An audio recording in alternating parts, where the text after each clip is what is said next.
Shalom buat kita semua. Selamat belajar akan firman Tuhan. Kita dapat waktu yang hebat. Saudara-saudara dari 14 lembaga pemasyarakatan yang berkumpul hari ini, mari kita nikmati kehadiran Tuhan dalam hidup kita. Karena Tuhan itu setia dan Tuhan itu sangat baik buat kita semuanya. Tema kita hari ini, kalau ada di antara saudara yang sering bertanya begini, kenapa ya hidupku sekarang seperti ini? Kenapa ya aku ini kok begini? Kenapa pekerjaanku begini? Kenapa keluargaku seperti ini? Kenapa bisnisku begini? Apa saja bentuk pertanyaan yang muncul di hidup kita? Apa saja fakta yang kita hadapi? Khususnya kalau kita bertanya seperti itu, biasanya pasti hal-hal negatif, ya hal-hal yang jelek yang terjadi dalam hidup kita. Nah, semua pertanyaan mengapa, kenapa, kok bisa, hari ini kita akan menemukan jawabannya. Ternyata itu semua penyebabnya cuma satu. Nah, kalau ada di antara kita yang punya teman, punya saudara, punya sahabat, punya keluarga, yang sering bertanya seperti itu, kenapa? Kok bisa jadi begini tuh kenapa? Lalu seringkali ada kalimat ini. Saya percaya semua kita pasti pernah menanyakan, salahku apa? Saya percaya selama kita hidup, tidak ada manusia yang tidak pernah menanyakan kalimat ini, salahku apa? Coba renungkan. Kapan terakhir kali saudara mengucapkan kalimat itu, salahku apa? Ayo kita teliti, ada apa di balik kalimat pertanyaan, salahku apa? Ketika hal-hal yang tidak baik, yang tidak enak, yang negatif terjadi di hidup kita. Tenang sebentar ya saudara, tenang sebentar. Saudara sadar enggak? Kalau muncul pertanyaan itu di hidup kita, ini serius loh. Kita harus ngaku, kita harus sendati. Jangan sombong. Kalau sampai muncul pertanyaan itu di hidup kita, salahku apa? Sadar enggak? Sebetulnya kita sedang cari kambing hitam. Ini istilah dalam bahasa Indonesia. Kalau muncul pertanyaan, salahku apa? Sadar enggak bahwa kita sedang mengelak. Orang Surabaya bilang ngeles. Kita sedang menghindari. Itu bukan salahku.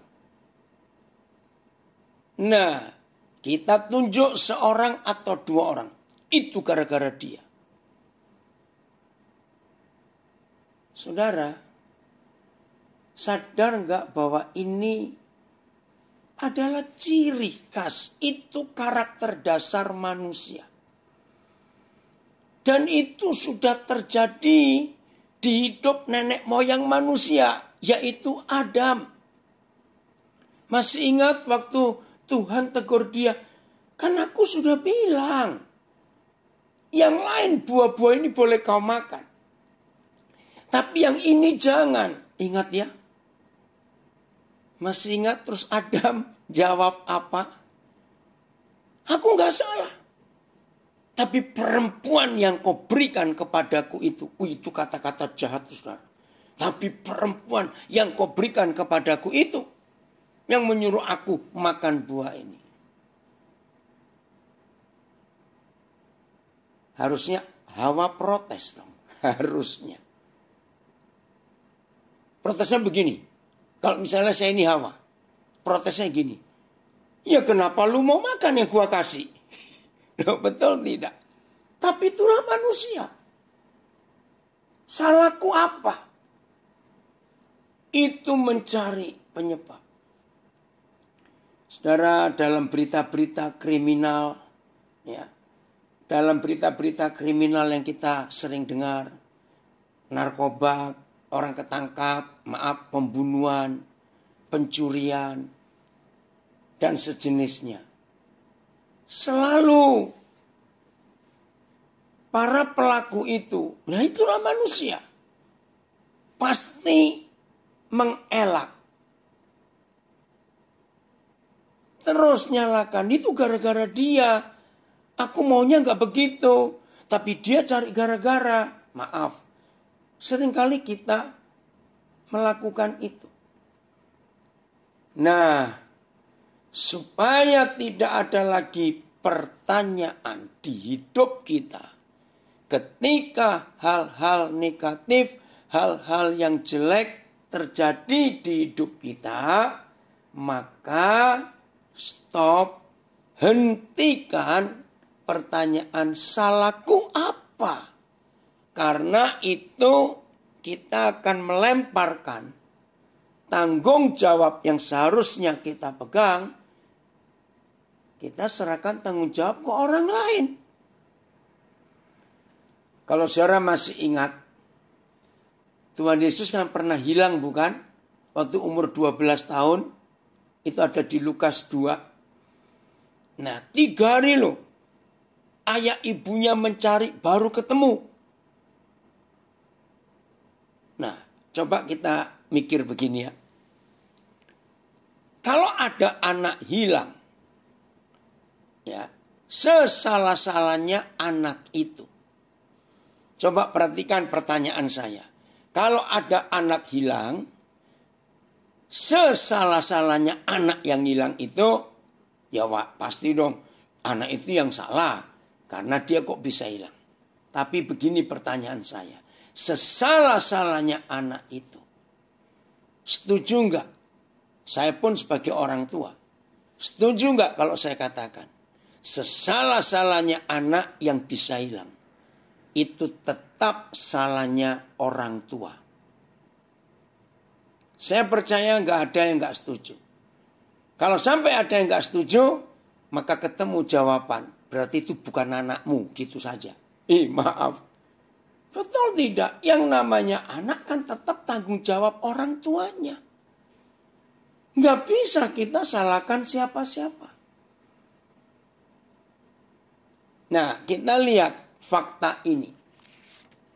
Ternyata kesalahan peristiwa Taman Eden terjadi juga dalam keluarga Yusuf dan Maria. Ketika anak mereka ini hilang. Coba kita lihat Lukas 2.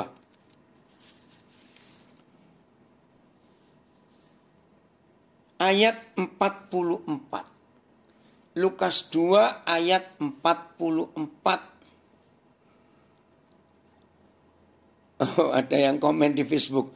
Jadi mencari kambing hitam itu sudah karakter dari Mbah. Kok Mbah Adam ya? Betul. Itu dia. Sudah Lukas 2. Ada yang nayangkan Alkitab? Kok tidak ada, saya baca di sini ya. Lihat Lukas 2 ayat 44. Karena mereka menyangka bahwa Yesus ada di antara orang-orang seperjalanan mereka. Saudara ngerti nggak kalimat Yusuf dan Maria ini? Mereka menyangka bahwa anaknya ini, oh pasti ikut om itu, tante itu, mungkin ikut keluarga itu. Saudara tahu kesalahannya? Ini mengelak dari tanggung jawab. Ya nggak boleh dong. Urusan anak kok diserahkan ke tanggung jawab teman-teman seperjalanan mereka. Nggak bisa. Tetap tanggung jawabnya orang tua. Belum selesai. Masih ada pertanyaan, salahku apa? Lihat kalimat berikut ayat yang ke-44. Lalu berjalanlah mereka sehari perjalanan jauhnya. Lalu. Nah, kata lalu ini kita akan menemukan ini mengelak lagi. Lalu mencari dia di antara kaum keluarga dan kenalan mereka. Nah, lihat. Jadi cari lagi kambing hitam. Oh, mungkin di sepupu kita, di adik kita, di rumah mereka. Oh, mungkin siapa lagi? Di kenalan kita. Karena anak kita tuh biasa main ke situ. Saudara lihat. Ini sikap manusia yang selalu cari alasan. Maka itu hari ini, kalau ada di antara kita yang sedang mencari-cari siapa ya? Aku ini maaf. Aku ini sampai bisa masuk LP ini gara-gara siapa ya? Maaf. Bisnisku berantakan. Itu gara-gara dia. Oh, aku ini begini. Itu gara-gara dia. Nah, hari ini stop semua. Semua pertanyaan-pertanyaan ini ya akan terjawab dengan tema yang kita pelajari hari ini. Pilih siapa yang kita izinkan memerintah di hidup kita. Lagi sekali, semua hal yang tidak baik, yang mencelakakan sekalipun, yang merugikan, bahkan yang menghancurkan hidup kita. Stop cari salahnya siapa. Semua itu terletak di pilihan kita.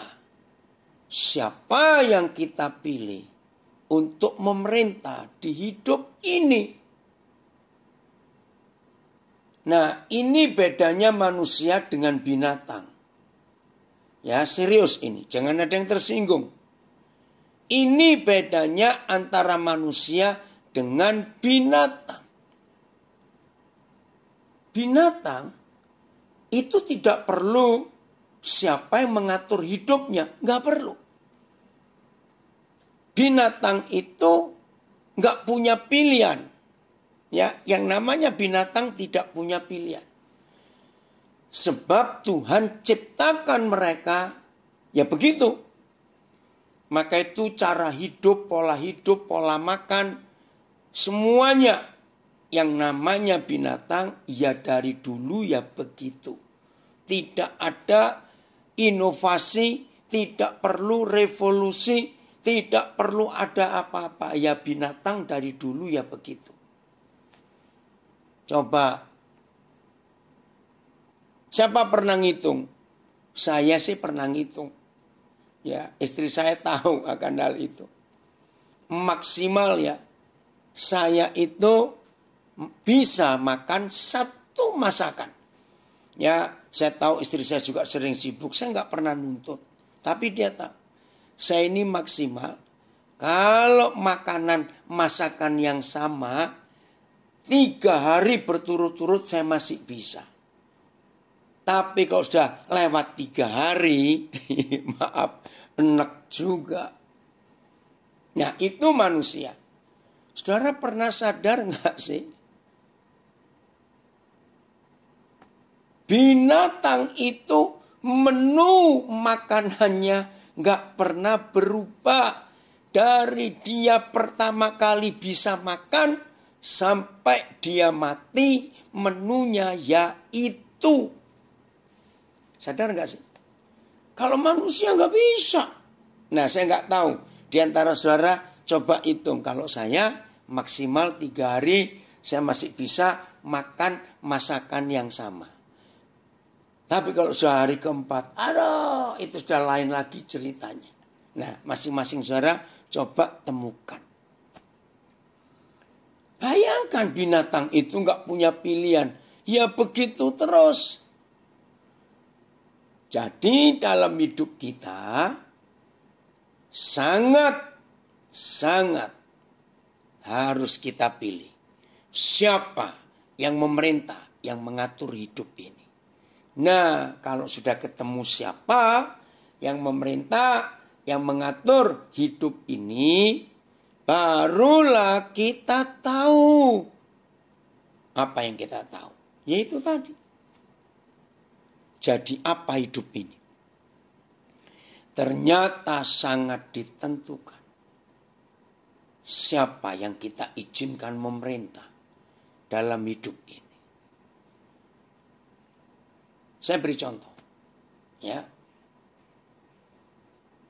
Saya beri contoh. Oh, sempat hilang suaranya? Apa sempat terputus? Tidak ya? Oke, saya lanjutkan. Bisa enggak hawa nafsu?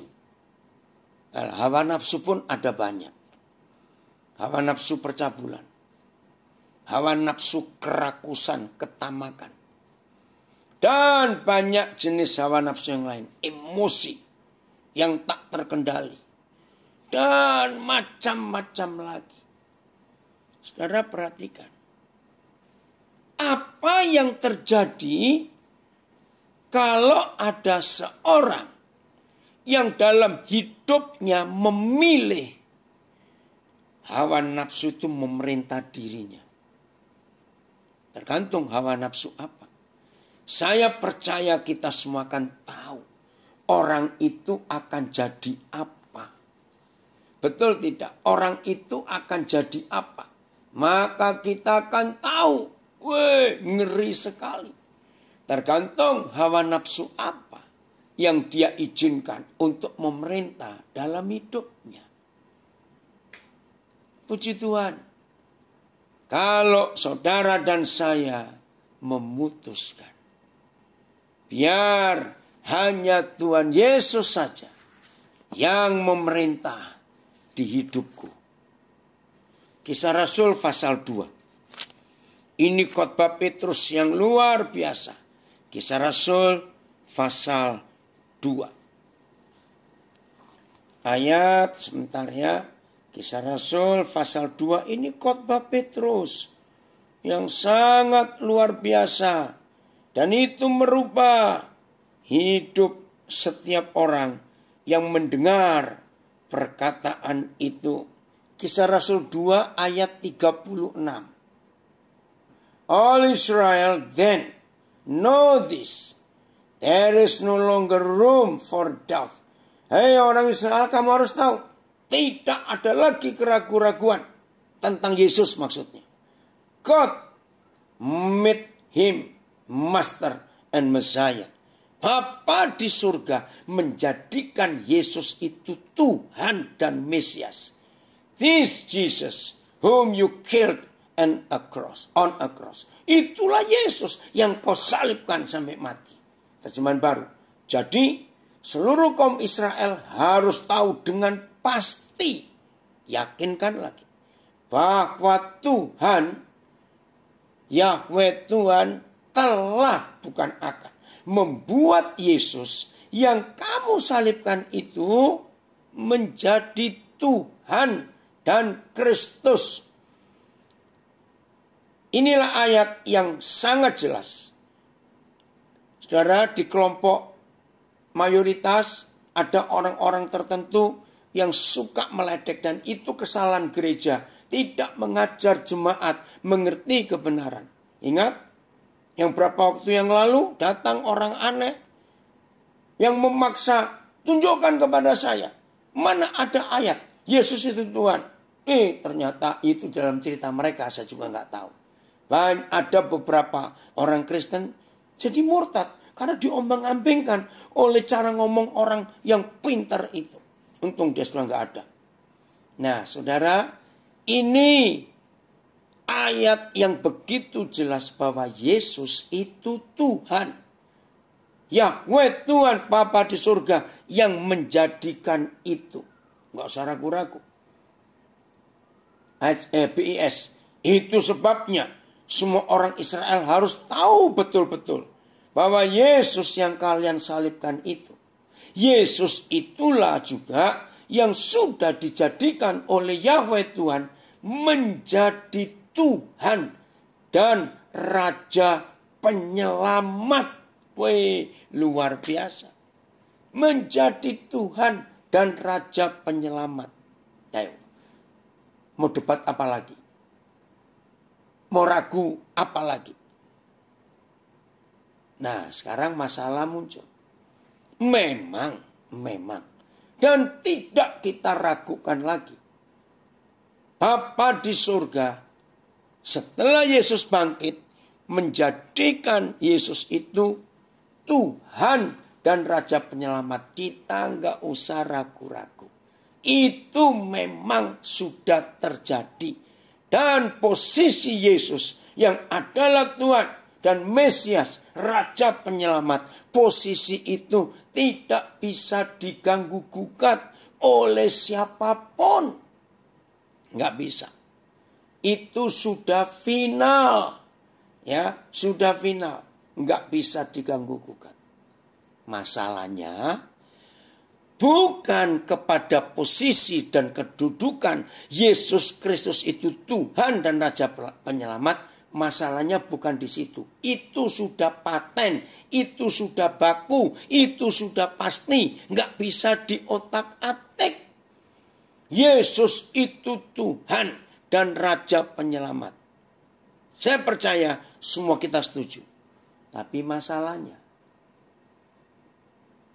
di hidup saudara dan hidup saya, bisa nggak ada tuan-tuan lain yang memerintah kita? Maaf, saya tanya lagi. Masalahnya di sini. Yesus itu jelas sudah Tuhan dan Raja Penyelamat. Kita nggak usah meragukan. Yang nggak percaya silakan. Ya, sama seperti begini ilustrasi saya.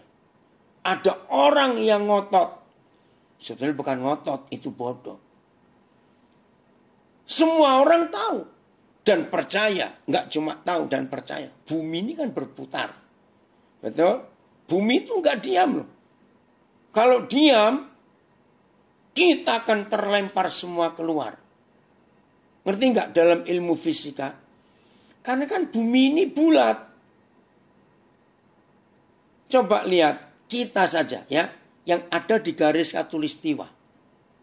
Coba merem sebentar. Sebetulnya posisi kita ya secara fakta, posisi secara fakta. Coba merem sebentar. Bumi ini bulat dan kita Indonesia itu ada di tengah. Ya, bagian tengah. Sadar nggak? Sebetulnya posisi berdiri kita itu bagaimana sih? Ternyata itu tegak lurus. Ini bumi ya. Nah, kita di tengah. Seharusnya posisi kita itu miring begini loh, saudara. Bisa sadar nggak itu? Nah, ini kalau nggak diputar, bumi itu terus diam, kita itu jatuh. Nah, apalagi yang bagian Australia, Argentina bagian selatan, yang di Selandia Baru, bisa tahu? Orang Jawa bilang jungkel dia. Kepalanya di bawah karena bumi ini bulat. Jadi gak usah diragukan. Bumi ini berputar. Nah, tapi ada orang yang oo-nya pol. Maaf saya berkata. Ngotot. Aku gak percaya. Bumi ini berputar. Loh, kenapa kamu gak percaya? Aku gak kerasa itu. Aku gak merasa. Ayo tertawakan orang seperti itu. Nah, ini loh ilustrasinya. Kita merasa atau tidak, ya, bumi tetap berputar. Itu fakta. Nah, ini saya berikan ilustrasi. Yesus itu Tuhan. Itu fakta. Udah, nggak usah diotak-atik. Tapi kalau dia tidak kita jadikan Tuhan di hidup kita. Apa itu Tuhan? Begini definisi Tuhan, ya. Penguasa tunggal, penguasa mutlak atas hidup kita dan pemilik tunggal atas diri kita. Wih, ini luar biasa. Waktu Roh Kudus mengajarkan saya arti kata Tuhan itu ada yang komen lagi di Facebook. Jangan lagi bumi berputar, malah ada yang ngotot kalau bumi ini datar. Biarin, ya.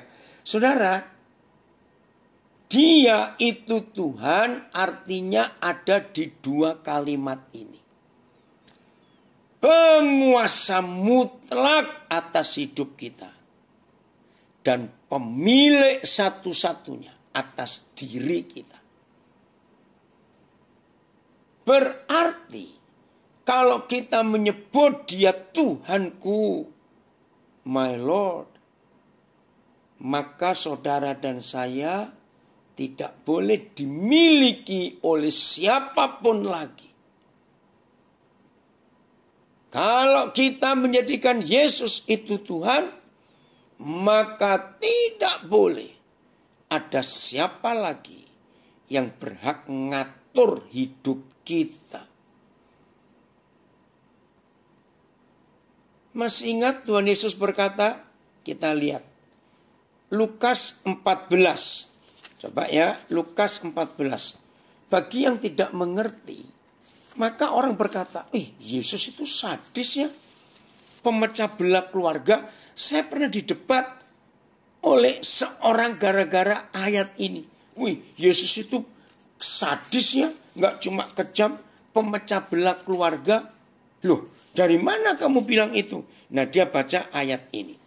Ayat yang ke-26. Lukas 14 ayat 26. Dan betul. Ya. Terima kasih Erik. Ya. Jikalau seorang datang kepadaku, dengar ini. Yang ngomong Tuhan Yesus. Dan ia tidak membenci bapaknya. Tidak membenci ibunya. Tidak membenci istrinya. Tidak membenci anak-anaknya. Tidak membenci saudara-saudaranya laki-laki atau perempuan. Bahkan, tidak membenci nyawanya sendiri. Ia tidak dapat menjadi muridku. BIS. Kalau orang datang kepadaku, tetapi lebih mengasihi ibunya, bapaknya, istrinya, anak-anaknya, saudara-saudaranya, malah lebih mengasihi dirinya sendiri, ia tidak bisa menjadi pengikutku. FAYH. Setiap orang yang ingin menjadi pengikutku harus mengasihi aku lebih daripada ia mengasihi bapaknya, ibunya, istrinya, anak-anaknya, saudara-saudaranya, bahkan lebih daripada mengasihi nyawanya sendiri. Kalau tidak, ia tidak dapat menjadi muridku. Terjemahan berikut, saya nggak tahu ini apa ini ya. Siapa yang mau mengikut aku, tetapi ia tidak mau meninggalkan bapak, ibu, istri, anak, saudara laki, saudara perempuannya, maka dia tidak dapat menjadi pengikutku. Dia harus mengasihi aku lebih daripada hidupnya sendiri. The Message, coba Erik, The Message. Ya, apa itu?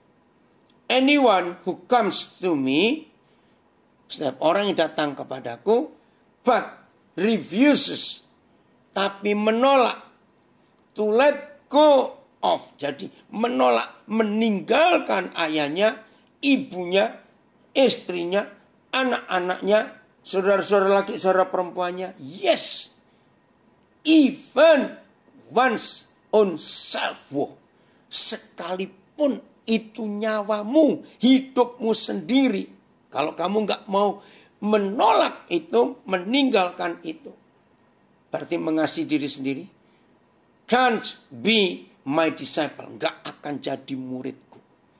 Nah saudara, jangan dibaca dengan nada negatif. Lukas 14 ayat 26. Bukan. Ini sama sekali tidak ada kenegatifan. Lalu apa? Ini bicara tentang siapa yang kita pilih jadi Tuhan di hidup kita. Siapa? Jadi pada pemikiran itu, saudara dengarkan ini. Jadi kalau Tuhan seperti ini, maka itu saya bisa katakan, maka Dia itu pemilik tunggal atas hidup kita. Enggak boleh ada yang lain. Maka itu siapa yang kita kasih selain Tuhan, nah itu yang membuat kita enggak bisa jadi muridnya. Oh, Tuhan kita luar biasa. Pemiliknya tetap Tuhan. Bukan orang tua kita, keluarga kita, siapapun. Bahkan diri sendiri pun enggak boleh kita miliki. Semuanya itu milik Tuhan. Oh, ini luar biasa. Terima kasih Bapak untuk fakta ini. Nah, terus yang kedua, saya pakai sistem militer. Karena kalau pakai sistem militer kita tahu prajuritnya begini. Sistem militer itu dipakai sama di seluruh dunia. Sama, saya katakan. Negara mana saja. Sistem militernya itu sama. Walaupun tidak semua kita pernah jadi anggota militer, tapi semua kita tahu prinsip ini. Dan itu luar biasa. Kalau kita hidup di dalam sistem militer ini, maka Lukas 14 ayat 26 itu gampang kita mengerti. Begini, yang namanya prajurit, kalau diperintah oleh komandannya, cuma ada dua kata yang boleh diucapkan. Siap, laksanakan. Betul? Masih ingat Tuhan Yesus pernah berkata, ada orang mau jadi murid Yesus. Guru, bolehkah mengikut engkau? Tapi izinkan aku untuk menguburkan bapakku. Karena ayah orang ini baru meninggal. Jawaban Tuhan Yesus aneh. Hei, yang mati biar ngubur orang mati. Kan gak mungkin. Nah, ayat itu, firman itu akan gampang kita mengerti kalau kita memakai sistem militer. Prajurit yang diperintah oleh komandannya, saya ulangi, prajurit yang diperintah oleh komandannya, setelah berkata siap laksanakan, tolong jawab, mengerti. Bisa enggak prajurit itu berkata, maaf komandan, istri melahirkan. Maksudmu? Betul? Maaf komandan, ayahku sakit keras sedang kritis. Ini hukum militer. Enggak bisa. Apapun situasi keadaan prajurit, maka perintah komandan adalah fakta yang harus diikuti. Nah, kalau saudara memakai sistem militer ini, akan mudah mengerti apa yang Tuhan Yesus inginkan atas hidup kita. Jelas ya? Oh, terima kasih Tuhan, Engkau luar biasa. Nah, itulah Yesus yang adalah Tuhan dalam hidup kita. Catat lagi sekali. Pemilik tunggal atas diri kita dan penguasa mutlak atas hidup ini. Saudara renungkan. Ketika setan-setan tahu. Ya, saya ulangi. Ketika setan-setan tahu. Bahwa pemilik tunggal di hidup kita adalah Tuhan Yesus. Ketika setan-setan tahu. Penguasa mutlak. Mutlak loh. Berarti cuma satu-satunya. Atas hidup ini ialah Tuhan Yesus. Coba saya balik untuk mengingatkan. Saudara sadar enggak? Bahwa bagi setan dan semua antek-anteknya dan semua anak buahnya dan semua tentara nerakanya. Bagi mereka Tuhan Yesus Kristus itu harus mereka hormati dan tunduk. Kenapa? Karena tidak ada pribadi lain di seluruh alam semesta ini yang pernah mampu menaklukkan dan menghancurkan total seluruh kekuatan kerajaan neraka dan kerajaan setan. Selain Tuhan Yesus yang sudah pernah bangkit. Tolong perhatikan ini. Jadi bagi setan, begitu mereka tahu, dengarkan, bagi setan-setan, begitu mereka tahu, saudara dan saya itu mutlak milik Tuhan Yesus Kristus.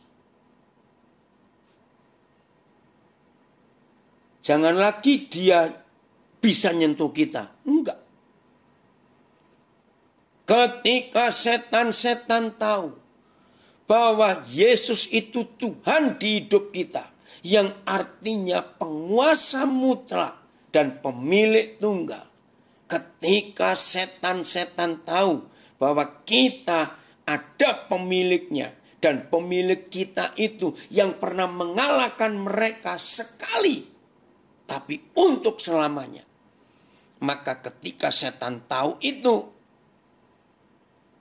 jangan lagi nyentuh. Jangan lagi dekat-dekat kita.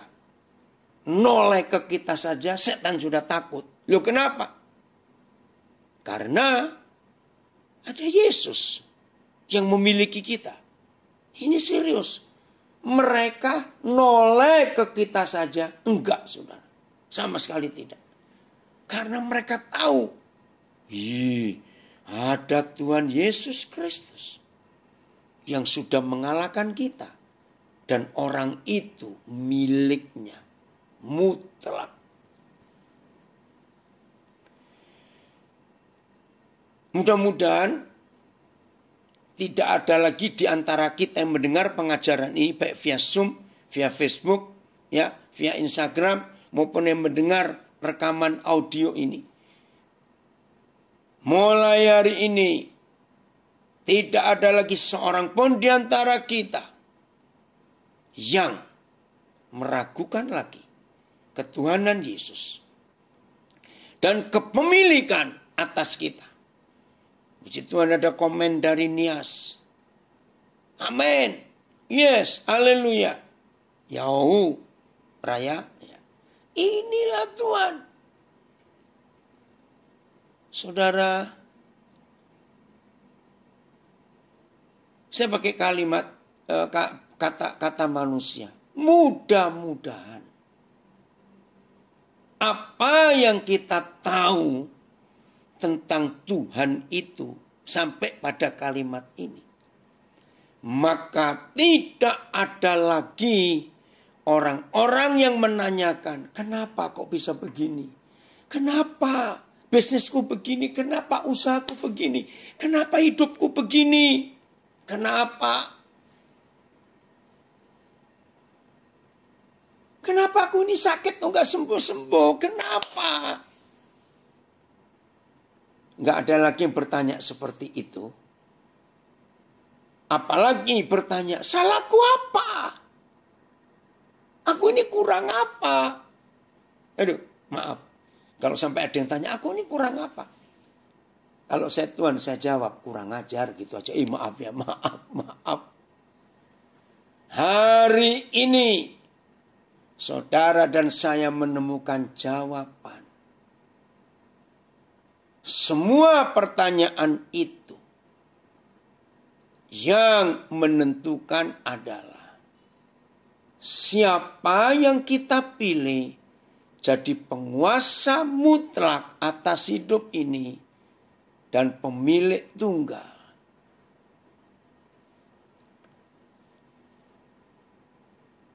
Ada komen di Facebook, berarti saat kita meragukan kemahakuasaan Tuhan, kita akan disambar sama si kunyuk. Betul.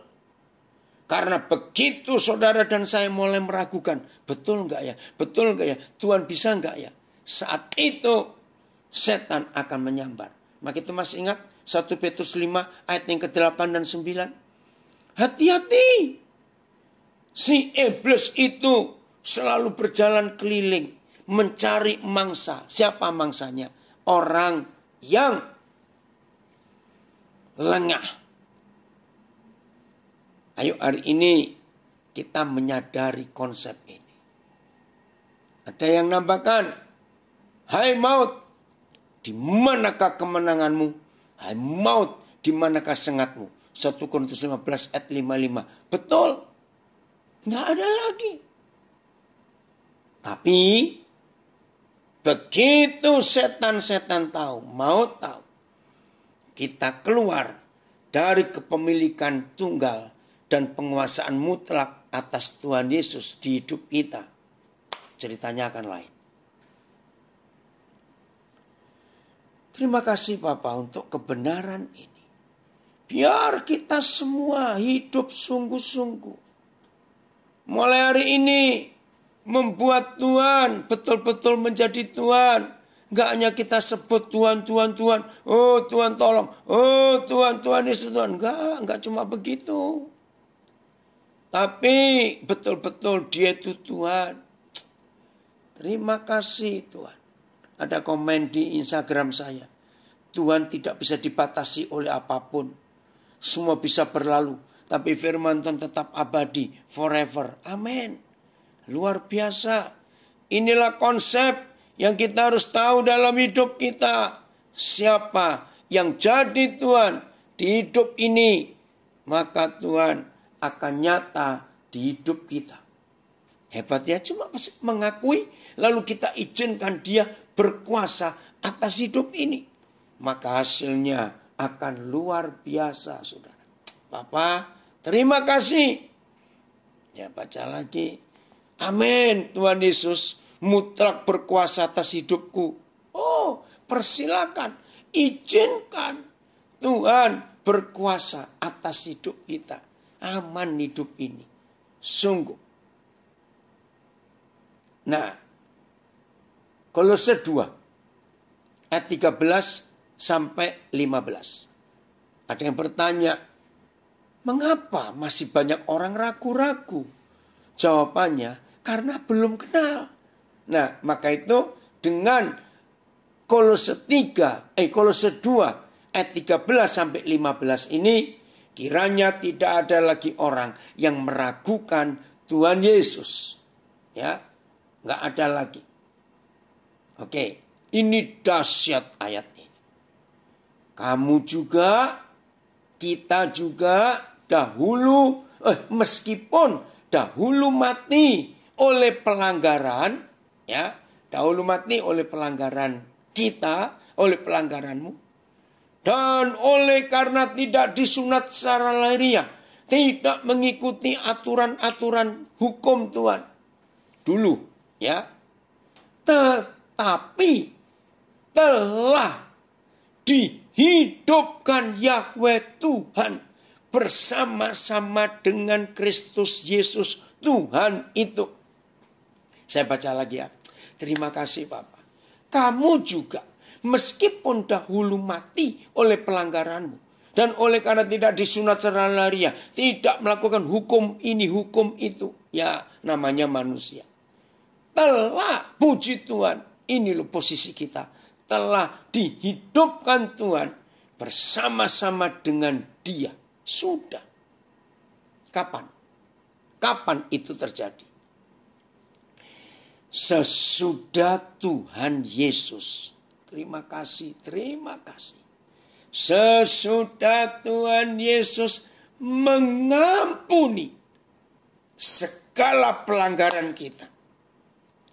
Sesudah Tuhan Yesus menghapuskan semua kejahatan kita. Sesudah Tuhan Yesus. Ngeri. Menghancurkan semua belenggu-belenggu dosa. Haleluya, terima kasih. Terus bagaimana caranya? Ini penting. Bagaimana caranya? Semua pelanggaran kita sudah diampuni. Semua kejahatan kita sudah dihapus. Semua belenggu-belenggu dosa yang mengikat kita, merantai kita sudah dihancurkan. Lihat ayat 16. Maaf, ayat 14. Terima kasih Bapak. Caranya dengan menghapuskan surat hutang. Jadi walaupun ada di antara kita tidak pernah punya hutang kepada orang, kepada bank, di dalam hukum dosa, saudara dan saya tetap berhutang kepada setan dan neraka. Catat. Jadi semua perbuatan dosa itu dianggap hutang oleh si kunyuk itu. Nah, Tuhan Yesus menghapuskan surat hutang itu. Yang oleh ketentuan-ketentuan hukum. Hukumnya siapa? Hukumnya neraka. Hukumnya kerajaan si kunyuk itu. Yang oleh ketentuan-ketentuan hukum mendakwa dan mengancam kita. Ngeri loh. Saya percaya semua kita ngerti ini. Saudara tahu nggak? Iblis itu kalau memberi apa-apa kepada manusia nggak pernah dianggap gratis. Orang Jawa bilang ada pamrih. Harus bayar. Ingat. Semua dosa dan kejahatan yang kita lakukan itu dianggap hutang oleh setan. Dan hutang itu ada suratnya. Nah, surat hutangnya setan itu isinya ancaman dan dakwaan. Maka itu orang yang berbuat dosa dikejar terus rasa salah. Karena surat hutang itu, bayar kamu, bayar kamu, bayar. Itu setan. Tapi puji Tuhan. Tuhan Yesus menghapuskan surat hutang itu. Jadi dakwaan dan ancaman iblis tidak berlaku lagi. Kalau saudara dan saya sudah menjadikan Yesus itu pemilik tunggal atas hidup kita. Dan penguasa mutlak. Surat hutang itu bebas. Dan itu ditiadakannya. Wih, ini keren sekali. Dan surat hutang yang isinya dakwaan dan ancaman itu ditiadakannya. Dihapuskannya. Dengan memakukannya. Haleluya.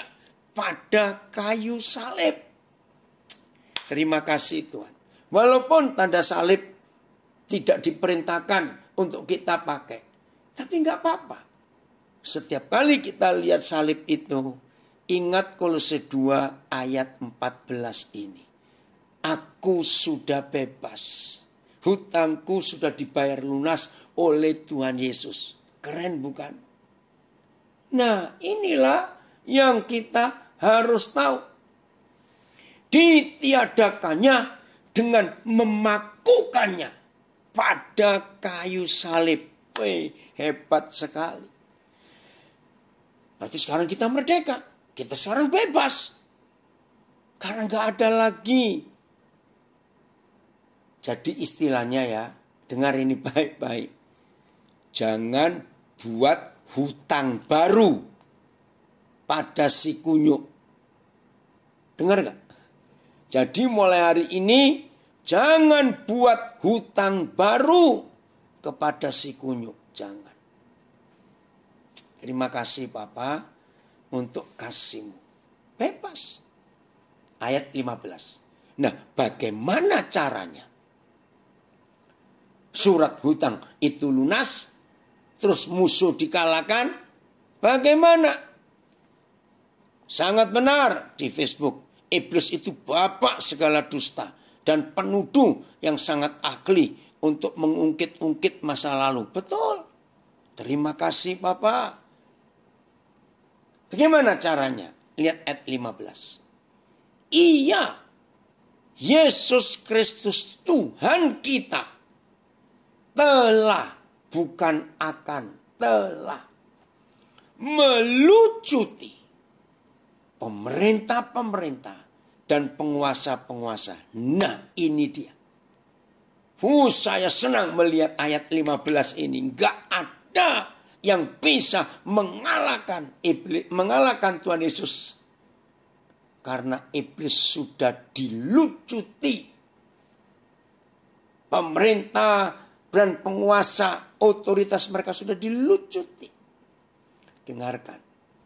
Ini yang saya katakan tadi. Begitu si kunyuk dengan antek-anteknya tahu bahwa yang jadi pemilik tunggal atas hidup saudara dan hidup saya. Dan ketika setan-setan tahu yang menjadi penguasa mutlak atas hidup kita itu adalah Tuhan Yesus Kristus. Maka setan ingat tulisan ini. Kolose 2 ayat 15. Bahwa Yesus telah melucuti mereka. Dan gak cuma dilucuti, ini ilmu perang, ini hukum perang. Setelah dilucuti, menjadikan mereka tontonan umum. Saudara masih ingat zaman perang dulu?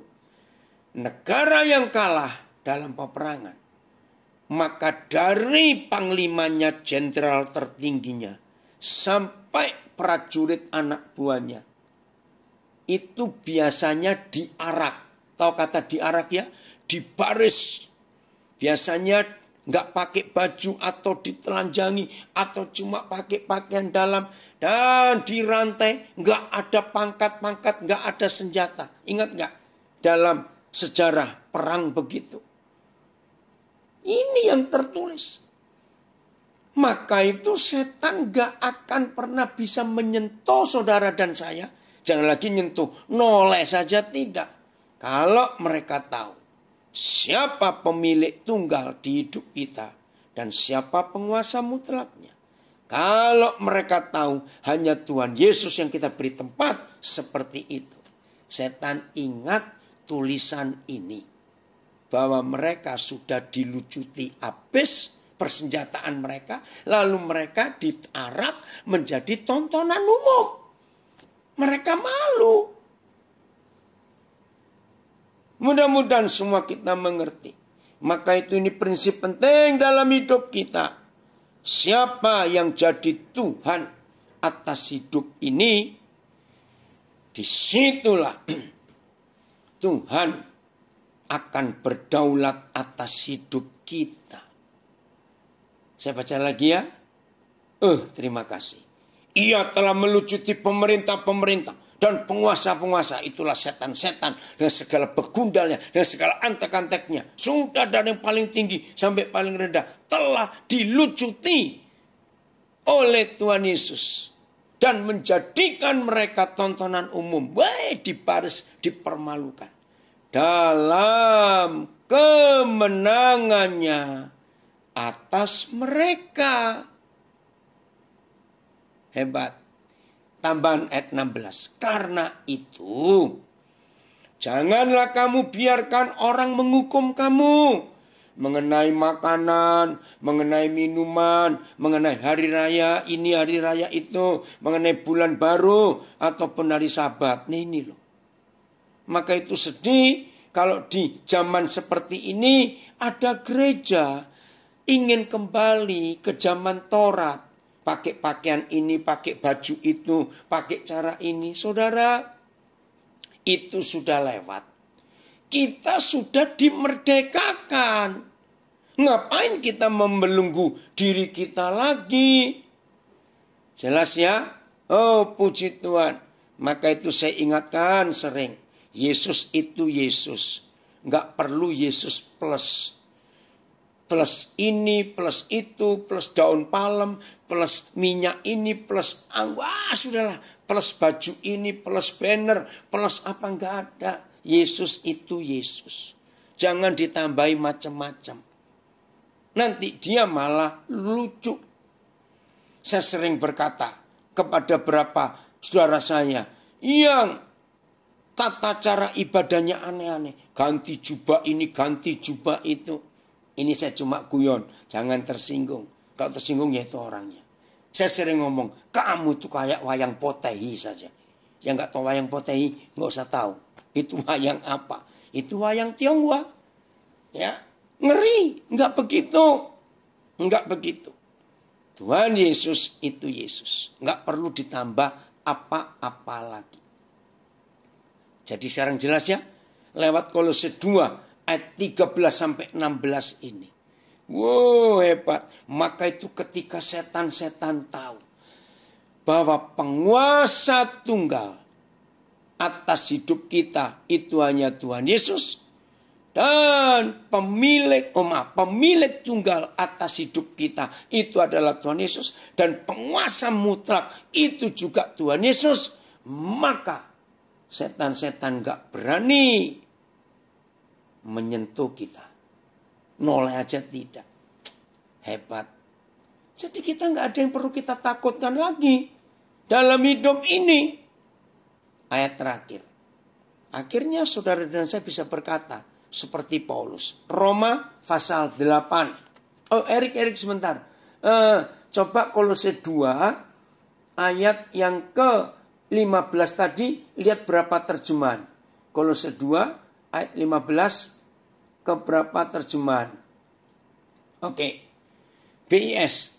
Pada salib itu Kristus membuat segala roh-roh yang memerintah dan berkuasa menjadi tidak berdaya lagi. Terima kasih Tuhan. Mereka dijadikan tontonan umum pada waktu Kristus menggiring mereka. Haleluya. Sebagai tawanan dalam pawai kemenangannya. Hore. Harusnya begitu. FIY. Dengan demikian, kuasa iblis untuk mendakwa saudara atas dosa telah ditiadakan. Dan secara terbuka Tuhan memperlihatkan kepada seluruh dunia kemenangan Kristus di salib, di mana semua dosa saudara dihapuskan. Terjemahan berikut. Ia telah mengalahkan para pemerintah dan penguasa rohani. Dengan salib, Tuhan telah menerima kemenangan dan mengalahkan para pemerintah dan penguasa rohani itu. Ia menunjukkan kepada dunia bahwa mereka tidak berkuasa sama sekali.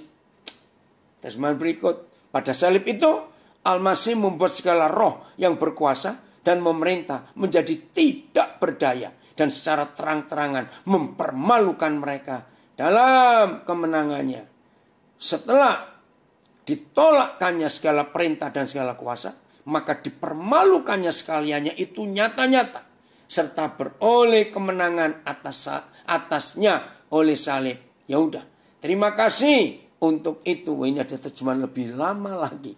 Oke, Rick, sekarang Roma 8. Kita lihat ini yang terakhir, Roma pasal 8. Jadi saudara yang masih bertanya-tanya kenapa kok bisa? Ini jawabannya. Periksa siapa yang jadi Tuhan di hidup kita. Kalau Yesus, aman semuanya. Roma 8 ayat yang ke 35 mulai. 35 sampai 39. Terima kasih, agak panjang pembacaan. Siapakah yang akan memisahkan kita dari kasih Kristus? Ini pertanyaan.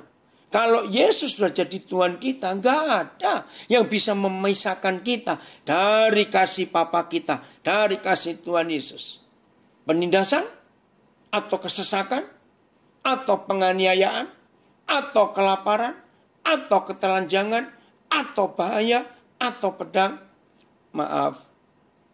Saudara-saudara yang ada di dalam LP, isi kalimat ini dengan semua kesulitan dan penderitaan saudara alami.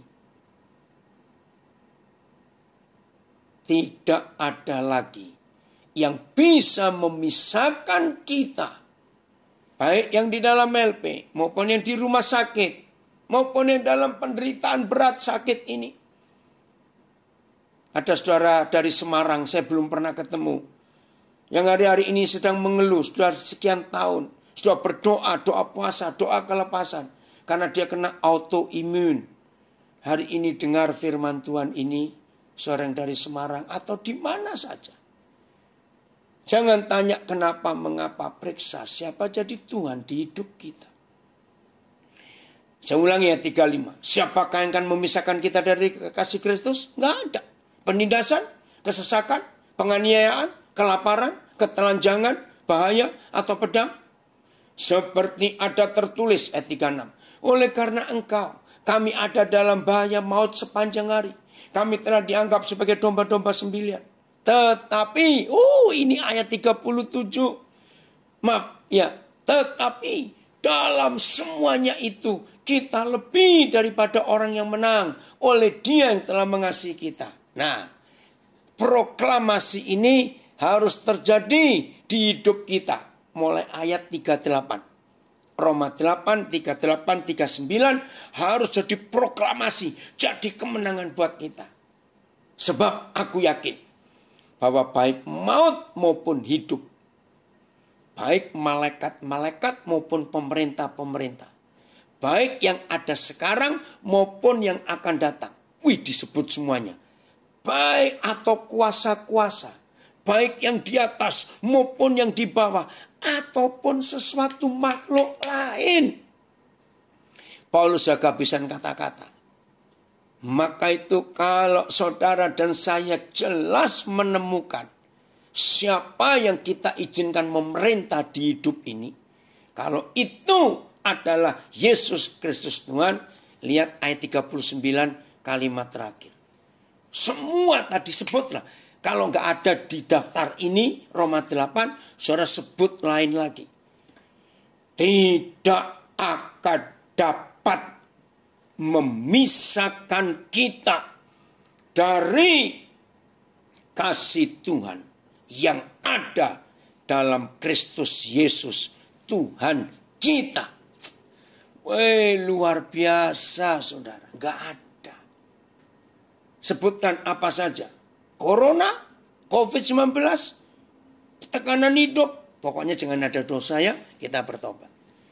Tidak akan dapat memisahkan kita dari kasih Tuhan yang ada dalam Kristus Yesus Tuhan kita. Enggak ada. Erik coba lihat berapa terjemahan ayat yang ke-37. Ya, kita mau lihat ini. Luar biasa. Betul, komen di Facebook, di dalam Tuhan Yesus Kristus tidak ada nasib atau takdir. Yang ada masa depan yang dijamin oleh Bapa. Amin. Puji Tuhan. Ya, ini lihat. Ayat 37, oke. Saya langsung baca BS. Tidak. Malah di dalam semuanya itu kita mendapat kemenangan yang sempurna oleh Dia yang mengasihi kita. FIA.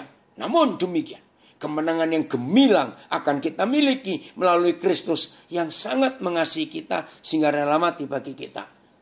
Tetapi dalam semua hal itu kita menerima kemenangan penuh, ya, kemenangan penuh melalui Tuhan yang sudah menyatakan kasih-Nya kepada kita. Tapi dalam segala perkara itu kita sangat menang oleh sebab Dia yang mengasihi kita. Tidak. Sebaliknya dalam semua perkara itu kita menang. Kita menang telak oleh Dia yang telah mengasihi kita. Tetapi dalam semua perkara itu kita sangat menang oleh Dia yang mengasihi kita. Oke, cukup sampai di situ. Saudara, inilah janji tentang ketuhanan Yesus di hidup kita. Hebat. Jelas ya? Maka itu mulai hari ini tidak ada seorang pun di antara kita yang dikalahkan lagi. Jadi jawabannya jangan tanya macam-macam. Ya. Supaya kita hidup dalam kebenaran. Nah, bahkan dalam hal seperti ini pun, maaf ya saudara, doa-doa dari pendeta siapapun itu enggak penting. Begini masalahnya. Kita bisa minta doa dari pendeta-pendeta hebat, hamba-hamba Tuhan yang penuh kuasa dan urapan. Bisa.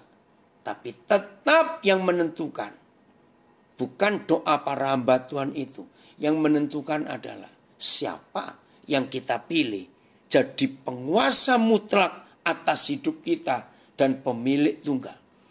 Begitu kita sudah memutuskan hanya Yesus Tuhan, gak usah didoakan banyak orang. Jalani hidup itu dalam ketaatan, maka hal-hal ajaib terjadi. Maka itu saya itu malas mendoakan orang.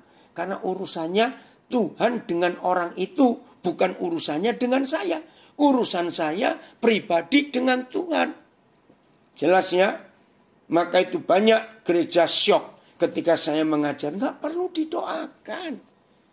Yang menentukan itu kita. Setelah kebaktian, pendeta, ayo maju ke depan. Siapa mau didoakan? Nggak bisa. Doakan sampai berbusa mulut ini. Tapi kalau orang itu tidak menjadikan Yesus itu penguasa tunggal dan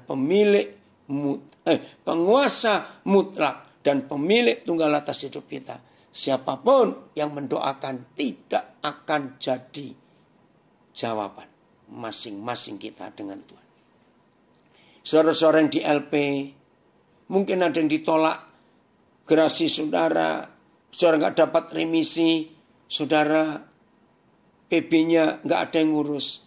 Hari ini stop usaha semua itu dulu, renungkan, tanya siapa yang jadi pemilik tunggal atas hidupku dan penguasa mutlak atas diriku.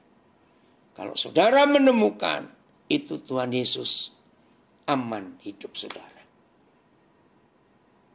Ini yang luar biasa. Saudara masih ingat lagunya Sari Sing Morangkir?